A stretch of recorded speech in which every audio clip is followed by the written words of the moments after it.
अस्सलामुअलैकुम जी, मैं हुमारी अली। आप देख रहे हैं मेरा चैनल। अमीर बलाज को कत्ल करवाने वाले मरवाने वाले तीफी और गोगी बट नहीं तो फिर असल कातिल कौन निकला? आखिरी वक्त बलाज ने बुलेट प्रूफ जैकेट पहनी हुई थी। किसके कहने पे आके वो बुलेट प्रूफ जैकेट उतारी गई? घर से निकलते हुए एक गलती ने अमीर बलाज को कत्ल करवा दिया, मरवा दिया। घर वालों से खुफिया गुफ्तगू किसने लीक की? आज की वीडियो में हम इस पर बात करेंगे। टीपू ट्रकावाला के बेटे अमीर बलाज के कत्ल में इंतहाई हैरानकुन तफसीलात जो है वो सामने आ रही हैं। कुछ ऐसी डेवलपमेंट्स हुई हैं जिससे आपके पैरों तले जमीन निकल जाएगी। गोगी और तीफी बट ने मैसेजेस पहुंचाए हैं कि हम बलाज के कत्ल में बिल्कुल भी मुलव्वस नहीं, हमारा इस कत्ल में कोई भी किरदार नहीं। शूटर मुजफ्फर ने जो है उसके हवाले से उन्होंने कहा कि उससे तो हमारा काफ़ी अरसे से कोई भी ताल्लुक नहीं है। कत्ल के वक्त या उससे पहले जो मुजफ्फर है वो हमारे साथ राब्ते में नहीं था। हमें नहीं पता कि पुलिस हमारा ताना बाना इनके साथ क्यों जोड़ रही है, पुलिस क्यों मुसलसल ये बात बोल रही है कि हम जो हैं वो उन मुजफ्फर के साथ जो है कांटेक्ट में थे, उसके साथ जो है राब्ते में थे। अब हम सिर्फ अपनी जान बचाने के लिए इस वक्त फरार हुए हैं, क्योंकि अगर हम अपनी जान बचाने के लिए भागते ना तो डेफिनेटली हमारे साथ बहुत बुरा होता। गोगी और तीफी बट के दावे में कितनी सच्चाई है, कितना सच बोल रहे हैं, इसकी हकीकत जानने से पहले एक और चौंका देने वाली जो है बात, बल्कि इंकशाफ जो है वो सामने आया है जो कि बहुत ही खौफनाक है। अमीर बलाज ने शादी की तकरीब में बुलेट प्रूफ जैकेट पहनी हुई थी। बिल्कुल सही सुन रहे हैं आप। अमीर बलाज ने जब उसको कत्ल किया गया, गोलियां बरसाई गई, तो उस वक्त उसने बुलेट प्रूफ जैकेट पहनी हुई थी। अमीर बलाज बहुत अरसे से उसकी यही रूटीन थी। एक तो वो घर से बाहर नहीं निकलते थे, अगर निकलते थे तो गार्ड्स के घेरे में रहते थे, अगर निकलते थे तो बुलेट प्रूफ जैकेट के साथ निकलते थे। उनके घर के अंदर का जो सिस्टम है, बहुत सारे सिक्योरिटी कैमरे, बहुत सारी सिक्योरिटी को अबूर करके जो है वॉक थ्रू गेट्स के ज़रिए जो है वो अंदर उनके घर तक उन तक पहुंचना जो है मुमकिन होता है। यही बात बड़ी मिस्टीरियस है कि एक बंदा 2 दिन मुसलसल शादी पे आ रहा है और उसने जैकेट भी नहीं पहनी हुई, या जैकेट पहनी हुई थी तो किसी के कहने पे आके उतरवा दी, या उसके गार्ड जो हैं क्या रोटी तोड़ने आए थे, रोटी खाने आए थे, जो इर्द गिर्द उसके थे ही नहीं। क्योंकि जो मुख्तलिफ वीडियोस हमने देखी हैं उसमें अमीर बलाज बहुत सुकून से बैठे हुए टेबल पे अपने दोस्तों के साथ, और उनके गार्ड्स कहीं दूर दूर तक नज़र नहीं आ रहे हैं। अब जो अमीर बलाज ने शादी की तकरीब में बुलेट प्रूफ जैकेट पहनी हुई थी, इसकी क्या हकीकत है? ये तो मतलब कैसे मुमकिन हो सकता है कि अगर आपने बुलेट प्रूफ जैकेट पहनी हो तो उसके साथ आपको 4 अदद गोलियां लग जाएं और आपकी ऑन द स्पॉट डेथ हो जाए?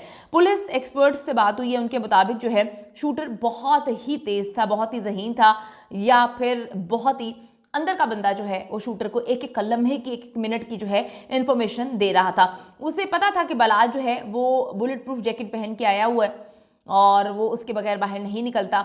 शूटर मुजफ्फर ने चादर ली हुई थी और उसकी जो मतलब अंदर उसने पिस्टल छुपाई हुई थी, उसके अंदर से उसने जो है पिस्टल से गोलियां मारी। यानी कि कोई अंदर का बंदा रैकी कर रहा था जिसने ये सारा काम करवाया। डेफिनेटली किसी अपने के अलावा तो कोई इतनी अंदर की खबर नहीं दे सकता ना आपको पता है, ना हमें पता है, ना किसी और को पता है। जो अमीर बलाज के साथ रहते हैं उनको ही पता है ना कि वो किस वक्त बुलेट प्रूफ जैकेट के साथ हैं, किस तरफ उन्होंने शादी के 2 फंक्शंस में जाना है, कितनी देर उन्होंने बैठना है, वहाँ पे बैठे रहना है। तो सारी बातें तो हैं, अंदर के बंदों ने रैकी करके बताई है ना।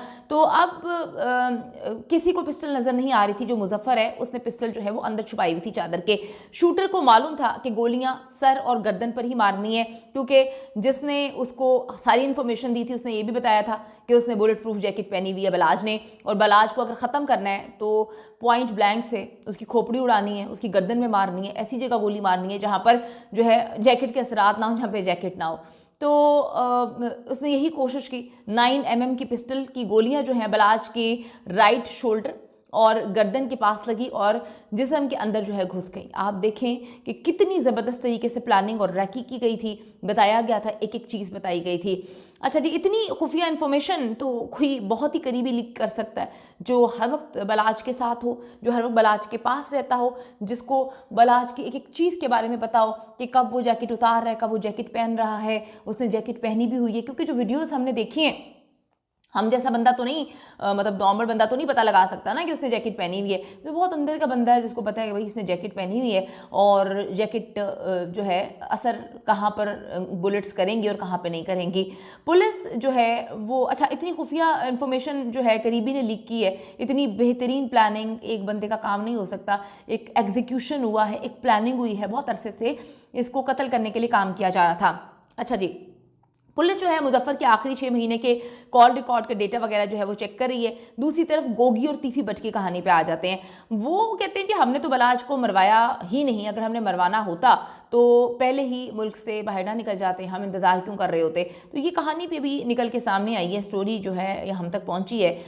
ये इस पर भी बात की जा रही है कि तीफी बट जो हैं और गोगी बट अपने जो है चेलों के ज़रिए ये मैसेजेस वगैरह पहुंचा रहे हैं पुलिस तक। उन्होंने कहा जैसे ही हमें कत्ल की खबर मिली और हमें पता चला कि हम पे इल्ज़ामात हैं, हम वहाँ से फ़रार हो गए हैं। एक मुल्क से बाहर फ़रार हो गया है और दूसरा जो है वो पाकिस्तान में ही है पुलिस के मुताबिक। यानी कि वो कहानी ये सुना रहे हैं कि अगर हमने कत्ल करवाना होता तो हम पहले बाहर निकल जाते, हम बाद में तो नहीं पागलों की तरह इधर उधर टक्करे मार रहे होते। वो कहते हैं हम तो जी 8-10 साल पहले ही सुलह के मूड में थे, लेकिन हमने बलाज को अभी कत्ल नहीं करवाया। बलाज ही हमारे जो है घरों के बाहर फायरिंग करवा रहा था, जिसकी वजह से सुलह का प्लान जो है वो ख़त्म हो गया था। तो हम तो अब इस मामले में चाहते ही नहीं थे कि दुश्मनी जो है आगे बढ़े। तो रहा मुजफ्फर के हवाले से तो वो कहते हैं हमारा आदमी था, लेकिन उसे किसी ने इस्तेमाल किया है और नाम हमारा लगवाया जा रहा है। अब मुजफ्फर तो खुद मर गया, उसने तो आकर ऊपर से जो है गवाही नहीं देनी। और आप मुजफ्फर को देखें कि मुजफ्फर को बहुत अच्छे से पता था कि अमीर बलाज को जब उसने कत्ल करना है, मारना है, तो उसके इर्द गिर्द गार्ड्स होंगे, उसको भी गोलियां लगेंगी और वो भी मर जाएगा, यानी कि वो ख़त्म हो जाएगा। उसने एक खुदकुश बम्बार को जो प्लान मतलब समझा के भेजते हैं कि भाई तुमने भी नहीं बचना, इसको भी समझा के भेजा गया था। काफ़ी सारे बच्चे थे इसके, 4 अदद इसकी बीवियां थीं। इसकी बीवी ने बताया कि बहुत पैसे लेकर आया था कुछ दिन पहले। मैंने उससे पूछा कहाँ से आए हैं, तो उसने कहा अपने ही हैं। यानी कि कुछ बहुत ही पैसों की ज़रूरत थी, या कोई अपना बदला था, या कोई इसको ब्लैकमेल कर रहा था, तो इसने अपनी जान की भी परवाह नहीं की। तो अब तीफी और गोगी बट की जो कहानी नरेट कर रहे हैं, कहानी सुना रहे हैं कि जी हमारा ये बंदा तो है, लेकिन इसको किसी और ने इस्तेमाल किया है। अब मुजफ्फर मर गया, उसको बुरी तरह से जो है उसकी लाश वहाँ पे पड़ी हुई थी, उसको गोलियां मार दी गई और जो काम उसको सौंपा गया था उसने भी वो काम कर दिया, यानी कि अमीर बलाज को कत्ल करने का काम था। पुलिस जी ये बताती है कि उनकी डेथ ऑन द स्पॉट हो गई थी, लेकिन जो है उनको हॉस्पिटल लेकर जाया गया, देखा गया मामलात को जो है वो समझने के लिए कि शायद जो है सांसें चल रही हों, उनकी डेथ हो चुकी थी। अब मुजफ्फर मर चुका है, गोगी तीफी बट जो है वो यहाँ पे नहीं है। पुलिस को अच्छी तरह से तफ्तीश करके ही कनेक्शन जो है वो निकालने होंगे, लेकिन ये तो कंफर्म है कि बलाज को बाकायदा जो है वो प्लानिंग के साथ, एग्जीक्यूशन के साथ, बड़ी ही बेदर्दी के साथ कत्ल किया गया है।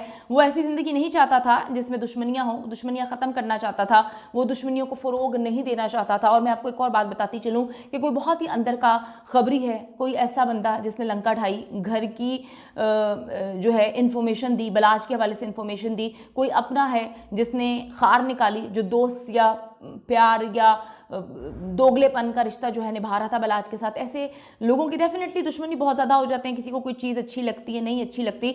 तो अब ये कारोबार ही ऐसा है कि बलाज की जो अहलियाँ हैं, अब उनको और बच्चों को दुबई भेजा जा रहा है या प्लानिंग की जा रही है। उनका भाई जो कि तालीम हासिल करके आया है बाहर से, वकालत की डिग्री हासिल करके आया है, अब वो क्या करेंगे, मतलब क्या मामलात हो रहे हैं। अल्लाह ताला जी बेहतरी करे। अगर कोई इंसान गलत कामों में नहीं पड़ना चाहता फिर भी उसको इन्वॉल्व कर दिया जाता है, उसको बेदर्दी से कत्ल कर दिया जाता है। पुलिस से यही डिमांड है कि तफ्तीश करें और जो दरिंदे हैं जिन्होंने इस तरह से खौफनाक अमल किया उनको कैफरे किरदार तक पहुँचाया जाए।